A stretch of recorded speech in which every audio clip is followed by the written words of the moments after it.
ndodd lañ koy teg alors que les vrais étudiants n'ont rien à voir avec ces gens-là qui sont animés d'une mauvaise intention voilà. C'est important waxtaan wi dafay dox di wéy avec les mercredis du grand journaliste Serigne Saliou Guèye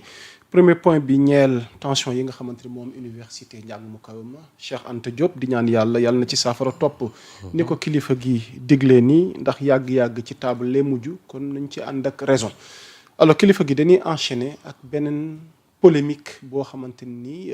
am na ci benn bataaxal gu tukkee ci CNRA. Le conseil national de la régulation audiovisuelle dafa génne bataaxal di recadrer le député Cheikh Bara Ndiaye chroniqueur en même temps ci fële Walf TV ndax ñu ngi ñaawlu ñoom ci bataaxal bi ay kaddu yoo nga xamante nee na ni ñàkk na teggin jëm ci ndoddu chef de l'État kilifa dëkk bi le président Bassirou Diomaye Diakhar Faye et tamit Walf servir leen de tribune kon ñu ngi recadrer Cheikh Bara ci kaddu yi waaye tamit Walf tamit ci opportunité wala tribune bi nga xamante ne may na ko Cheikh Bara Ndiaye waaye ñoom itam ci seen wàll tontu nañ ndax gisuñu benn yoon ku mel ni Cheikh Bara fu mu yëkkatee kaddu di wax lu ñagas wala lu ñàkk teggin jëm ci chef de l'État rawatina waa Walf tamit ñoom it ñu ngi sàkk loolu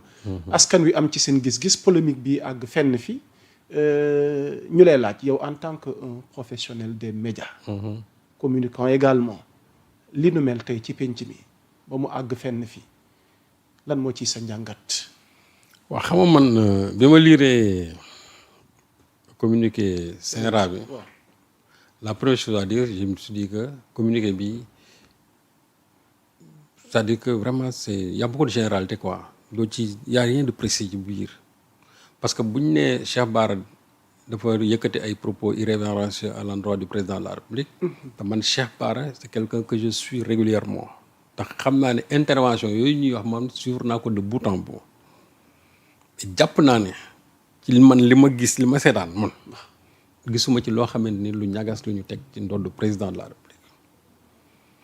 CNRA de tout temps man dama ci am sama idée parce que je me dis que CNRA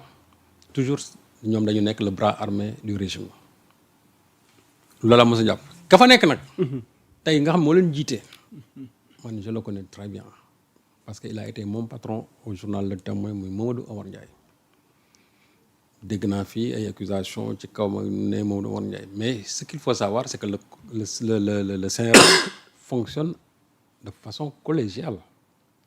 c'est-à-dire que y a des membres Mamadou Omar Ndiaye mënul ne bërët bind benn communiqué jox ko gars yi ñu signé ko déedéet c'est-à-dire c'est le collège qui se réunit ñoom seen biir bu ñu xoolee li nga xamante ne ñoom loolu lañ bëgg a bind ñu bind ko et c'est ça au nom du CNRA même si Mamadou Omar Ndiaye aujourd'hui préside au destiné du CNRA mais man malgré ça man jàpp naa ne communiqué bi mënoon nañ ñàkk dans la mesure où d'abord li ñu wax c'est imprécis parce que ñoom Moustapha Diop quand je les ai suivis li ñu wax c'est clair c'est-à-dire que bu ñu waxoon de façon précise que ne émission nangam jour sangam ci kàddu yi yëg-yëg yi au moins ñoom dañu leen mën a permettre ñu am une idée sur li nga xamante ne moom lañ leen di reprocher et si maintenant c'est quelque chose de bien fondé demain dinañ def de sorte que bu fekkente ne dañuy def émission yu mel noonu am kuy yëkkati kàddu yu mel noonu bu boobaa ñoom danañ ko mën a yemale mais rien de tout cela donc finalement ça a été un communiqué pour man très creux très vaseux au point que ñi nga xamante ne ñoom lañ ko jébbal sax ils se perdent là-dedans loolu nag je crois que aussi njuumte général la Cheikh Bara a répliqué à sa façon ñoom Moustapha Diop aussi ils ont répliqué à leur façon mais je crois que CNRA war na xoolaat tooginam bu baax parce que pour man jàpp naa ne on a l'impression que on est en face d'une indignation sélective parce que nag li ñuy reprocher aujourd'hui Walfadjri man gis naa fi télé yoo xamante ni chaque jour que Dieu fait li ñuy wax à l'endroit des autorités surtout à l'endroit du premier ministre moo gën a métti foofu te y a jamais eu de mise en demeure donc cette indignation à géométrie variable nañ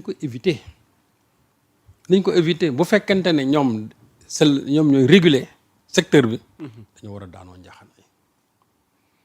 man je pensais que avec le nouveau CNRA que les choses allaient se passer ainsi mais communiqué bii ma gis man dafay xaw a tey sama xel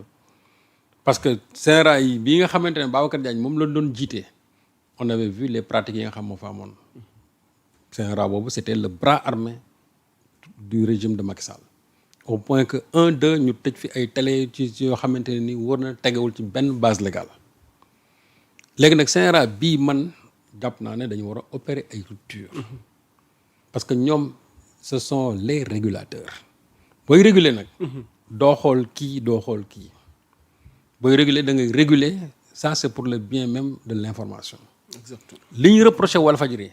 on peut le reprocher ici à plusieurs télévisions yoo xam ne ni chaque jour il y a des gens qui sont là-bas à longueur de journée qui insultent quasiment le premier ministre.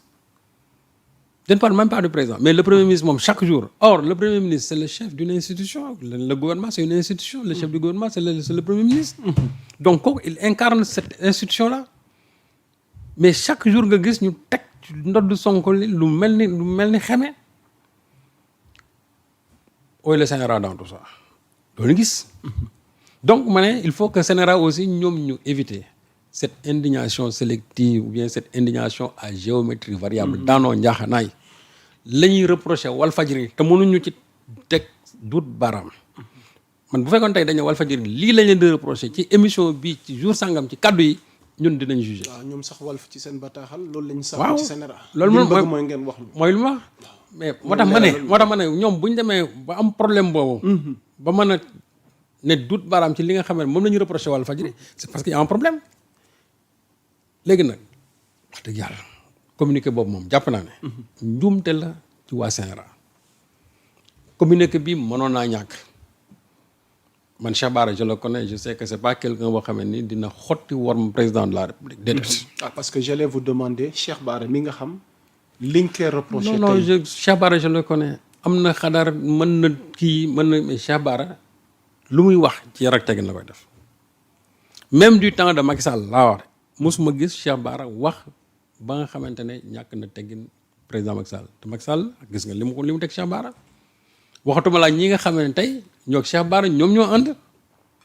donc pour man ce serait malvenu que Cheikh Bara toog di ñàkkal léegi nag mën na wax joo xamante ne nii ay partisans mën na leen bañ neex kaddu mën na bañ a neex nit mais mën na bañ a nekk kaddu ga ñagas man nga moo loo xam ne d'accord ma ci naqari na ma mais peut-être du kaddu ga ñagas peut-être dëgg la goo xam ne ni man je ne peux pas l'accepter et je crois que Cheikh Bara n'a fait que ça mais Cheikh Bara waxu fi loo xamante ne nii wax dëgg yàlla dafay xotti war mu président de la République ou bien mu ñàkkee ko kersa wala mu manque ko de respect léegi nag CNRA lan moo motivé tey seen kii bi lan moo ko motivé la preuve boo xoolee la réaction même du public à travers les réseaux sociaux mais de façon unanime les gens ils ont condamné ce communiqué du CNRA ce qui veut dire que aussi peuple ñoom am nañ ci une opinion te ñoom li may wax ni ñoom ma ci jiitu parce que ñu ci bëri wax nañ ne mais il faut éviter cette indignation sélective